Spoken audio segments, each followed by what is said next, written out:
ತಂದು ಗೃಹ ಪ್ರವೇಶ ಮಾಡಿದ್ದೀನಿ. ತುಂಬ ಕಷ್ಟದ ಜೀವಿ ಸರ್ ನಮ್ಮ ತಾಯಿ. ಓಕೆ.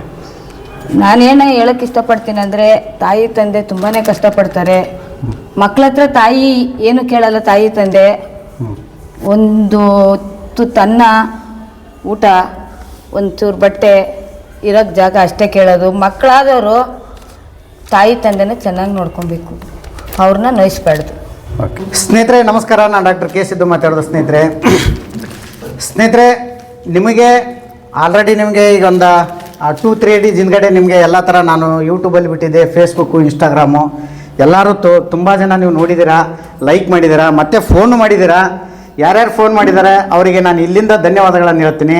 ಯಾಕಂದರೆ ಆ ವಿಡಿಯೋ ನೋಡಿಬಿಟ್ಟು ಫೋನ್ ಮಾಡಿದ್ದೀರಾ ನನಗೆ ಸುಮಾರು ಜನ. ಅವರಿಗೆ ನಾನು ಈ ವಿಡಿಯೋದ ಮುಖಾಂತರ ಧನ್ಯವಾದಗಳನ್ನು ಹೇಳ್ತೀನಿ. ಯಾಕಂದರೆ ಸ್ನೇಹಿತರೆ ಇವತ್ತಿನ ದಿನ ಏನಂದರೆ, ನಾನು ಇದನ್ನು ಕ್ಲೇ ಮಾಡಲಿಂಗ್ ಮಾಡಬೇಕಾದಾಗ, ಅಂದರೆ ಮಣ್ಣಲ್ಲಿ ಮಾಡಬೇಕಾದಾಗ, ಅವಾಗ ನಾನು ಈ ಅಮ್ಮನ ಜೊತೆ ನಾನು ಸ್ವಲ್ಪ ಕೂತ್ಕೊಂಡು ಡಿಸ್ಕಸ್ ಮಾಡಿದ್ದೀವಿ. ಯಾಕಂದರೆ ಇದ್ರ ಬಗ್ಗೆ ಅವರ ಕನಸು ಏನಿತ್ತು, ಅವ್ರ ಗೃಹ ಪ್ರವೇಶಕ್ಕೆ ಯಾವ ಥರನಾಗಿ ಅದನ್ನು ತರಬೇಕು ಅನ್ನೋದೊಂದು ನಾನೆಲ್ಲ ಹಿಂದ್ಗಡೆ ಹೇಳಿದ್ದೆ ನಾನು. ಅದೇ ಥರನಾಗಿ ಇವತ್ತಿನ ದಿನ ಆ ಕೆಲಸವನ್ನು ಕಂಪ್ಲೀಟ್ ಮಾಡಿ ಅದನ್ನು ಅವ್ರ ಅಮ್ಮನ್ನ ಇವಾಗ ಅವ್ರ ಹೊಸ ಮನೆಗೆ ತೊಗೊಂಬಂದಿದ್ದಾರೆ. ಯಾಕಂದರೆ ಇದನ್ನು ನಾನು ಸ್ವಲ್ಪ ಕೆಲಸ ಫಾಸ್ಟಾಗಿ ಮಾಡಿದ್ದೀನಿ. ಯಾಕಂದರೆ ಇನ್ನೂ ನಾನು 2-3 ವರ್ಕ್ಗಳಿದ್ದು, ಅವು 2-3 ವರ್ಕ್ಗಳನ್ನು ಸ್ಟಾಪ್ ಮಾಡಿ ಅವ್ರ ಅಮ್ಮ ಅವ್ರು ಏನು ಹೇಳಿದರು, ನನಗೆ ಅರ್ಜೆಂಟಾಗಿ ನನಗೆ ಗೃಹ ಪ್ರವೇಶ ಅನ್ನೋಷ್ಟಕ್ಕೆ ನನಗೆ ಮಾಡಿಕೊಡಿ ಸರ್ ಅಂತ ಕೇಳ್ತಾಯಿದ್ರು. ಅದಕ್ಕಾಗಿ ಅವ್ರ ಆಸೆ ಅಂತೆ ಈ ಮನೆಗೂ ಕೂಡ ಅಮ್ಮನ ನಿಲಯ ಅಂತಲೇ ಇಟ್ಟಿದ್ದಾರೆ, ಅಮ್ಮನೇ ದೇವರು ಅಂತ ಇಟ್ಟಿದ್ದಾರೆ. ಹೀಗಾಗಿ ಅದಕ್ಕೋಸ್ಕರ ಅದನ್ನು ಕೂಡ ನಾನು ಇವಾಗ ಮಾಡ್ಕೊಂಬಂದಿದ್ದೀನಿ. ಮತ್ತು ಪದೇ ಹೇಳ್ತಾ ಇದ್ದೀನಿ ನಾನು, ಏನಂದರೆ ಸ್ನೇಹಿತರೆ, ಇವಾಗ ನನಗೆ ಯಾವ್ದು ತೊಗೊಂಬಂದಾಗ ಹೂವು ಹಣ್ಣು ಕಾಯಿ ತೊಗೊಂಬಂದು ನನಗೆ ಅವ್ರ ಮನೆಯದು ಗೃಹ ಪ್ರವೇಶದ ಆಮಂತ್ರಣ ಪತ್ರಿಕೆ ಕೊಟ್ಟರು. ಆ ಒಂದು ನಾನು ಅವತ್ತೂ ಹೇಳಿದೆ, ನಾನು ಇಷ್ಟೆಲ್ಲ ನಮಗೆ ಬೇಕಾಗಿಲ್ಲ, ನೀವು ಕೊಡ್ತಾ ಇರೋದು ನನಗಲ್ಲ, ನನ್ನ ಕಲೆ ನೋಡಿ, ನಾನು ಮಾಡಿರೋ ಒಂದೊಂದು ಕಲೆ ನೋಡಿ ನೀವು ಕೊಡ್ತಾ ಇದ್ದೀರ ಅಂತ.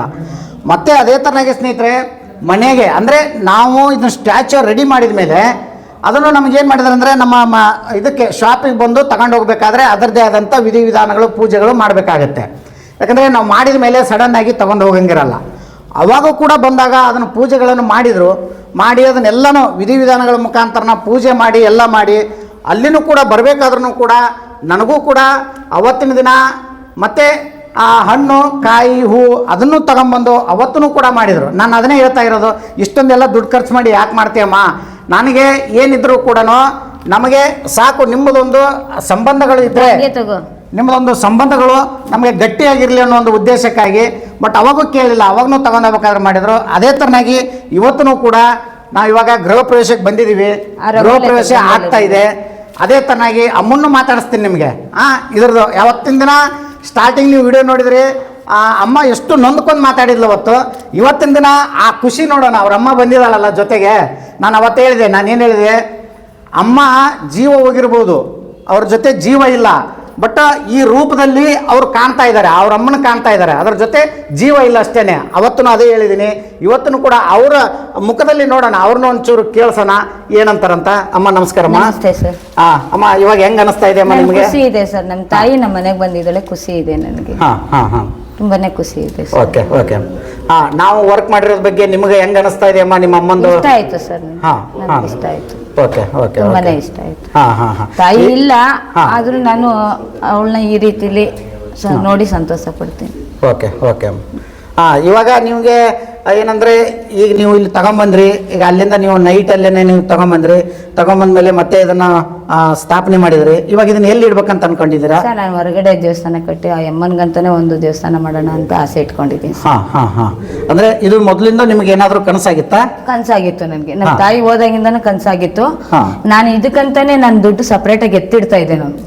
ನಾನು ತಿಂಗಳು ದುಡ್ಡಲ್ಲಿ ನಮ್ಮ ಅಮ್ಮನ ಟಚ್ ಮಾಡಿಸ್ಬೇಕಂತಾನೆ ನಾನು ಎತ್ತಿಡ್ತಾ ಇದ್ದೆ ಸರ್. ಅಂದ್ರೆ ಇವತ್ತಿನ ದಿನ ನಿಮಗೆ ಹೂವು ಕಟ್ಟಿ ಹೋದ್ರಲ್ಲೇ ಸ್ವಲ್ಪ ಪಕ್ಕಕ್ಕೆ ಇಡ್ತಾ ಇದ್ದೆ ನಾನು. ತಿಂಗಳು ನನಗೆ ದುಡ್ಡು ಬರುತ್ತಲ್ಲ, ಹೂ ದುಡ್ಡು, ಅದ್ರಲ್ಲಿ ಪಕ್ಕಕ್ಕೆ ಇಟ್ಟು ನಾನು ಅದನ್ನ ಮಾಡಿಸಿರೋದು ಸರ್. ಓಕೆ. ಇವಾಗ ನಿಮಗೆ ಅಮ್ಮನೇ ದೇವರು ಸರ್. ಅವಳ ಮುಂದೆ ಯಾವುದೂ ಇಲ್ಲ. ಫಸ್ಟ್ ಅಮ್ಮ, ಆಮೇಲೆ ಮಿಕ್ಕಿದ್ದು. ಅಷ್ಟೇ ನಾನು ಹೇಳೋದು. ನಾನೇನು ಹೇಳಕ್ ಇಷ್ಟಪಡ್ತೀನಿ ಅಂದ್ರೆ, ತಾಯಿ ತಂದೆನ ಯಾರು ನೋಯಿಸ್ಬೇಡಿ, ಅವರು ನಿಮ್ಮಿಂದ ಏನು ಕೇಳಲ್ಲ. ಅವರು ಏನೋ ಒಂಚೂರು ಊಟ ಕೇಳ್ಬೋದು, ಬಟ್ಟೆ ಕೇಳ್ಬೋದು, ಮಲ್ಗಕ್ ಜಾಗ ಕೇಳ್ಬಾರ್ದು. ಮಕ್ಳು ಚೆನ್ನಾಗಿರ್ಲಿ ಅಂತ ತಾಯಿ ಬಯಸ್ತಾಳೆ ಸರ್, ಅಷ್ಟೇ ನಾನು ಹೇಳೋದು.